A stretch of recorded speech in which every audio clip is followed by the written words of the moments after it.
ধন্যবাদ। আজি আমি সমতা পৰিস্থিতি ডিমাণ্ড কাউন্সিলৰ ফালৰ পৰা বিশেষ কাৰণত আজিৰ এই সংবাদ মেলখন অনুষ্ঠিত কৰিবলৈ অহা হৈছে। কাৰণ আপোনালোকে জানে বিগত সময়ছোৱাত অসম, উত্তৰ-বংগ আৰু বিহাৰৰ কোচ ৰাজবংশীসকলে তেওঁলোকৰ কিছুমান প্ৰাপ্য দাবীৰ কাৰণে দীৰ্ঘদিন ধৰি সংগ্ৰাম কৰি আহিছে। প্ৰথমতে কথা হ'ল কি কোচ ৰাজবংশীসকলৰ জনজাতিকৰণ কৰিব লাগে, সমতাপুৰ ৰাজ্যখনৰ গঠন কৰিব লাগে আৰু কোচ ৰাজবংশী ভাষা অষ্টম অনুসূচীত অন্তৰ্ভুক্ত কৰিব লাগে। আৰু এইবিলাক দাবী লৈ আজি দীৰ্ঘদিন ধৰি কোচ ৰাজবংশীসকলে আন্দোলন কৰি আহিছে।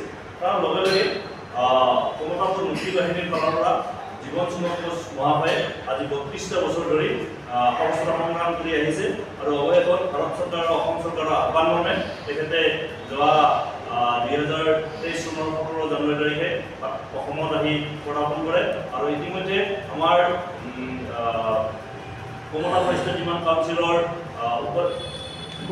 উপদেষ্টা মণ্ডলীয়ে ভাৰত চৰকাৰৰ প্ৰতিনিধিৰ লগত সাতলানিলৈকে বৈঠক কৰিলে। কৰাৰ পিছত আজিলৈ কিন্তু শান্তি চুক্তি স্বাক্ষৰিত নহ'ল আৰু এই শান্তি চুক্তি অতি সোনকালে স্বাক্ষৰিত কৰি এই কোচ ৰাজবংশী বা সমতাপুৰীসকলৰ সমস্যা সমাধান কৰাৰ দাবীত অসম, উত্তৰ-বংগ আৰু বিহাৰত থকা 32টা কোচ ৰাজবংশী বা সমতাপুৰী সংগঠনৰ যৌথ মঞ্চই অহা 21 জুলাই তাৰিখে গুৱাহাটীৰ চচলত এখন প্ৰতিবাদী ধৰ্ণা কাৰ্যসূচী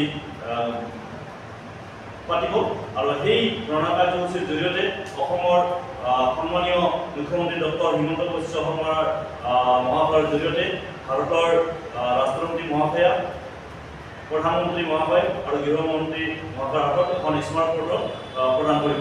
আৰু সেই অনুষ্ঠানত অসম, উত্তৰ-বংগ আৰু বিহাৰৰ প্ৰতিজন কোচ ৰাজবংশী বা সমতাপুৰী ৰাইজক অংশগ্ৰহণ কৰি উক্ত কাৰ্যসূচী সফলভাৱে ৰূপায়ণ কৰিবৰ বাবে বিনম্ৰভাৱে আহ্বান জনালোঁ। ধন্যবাদ।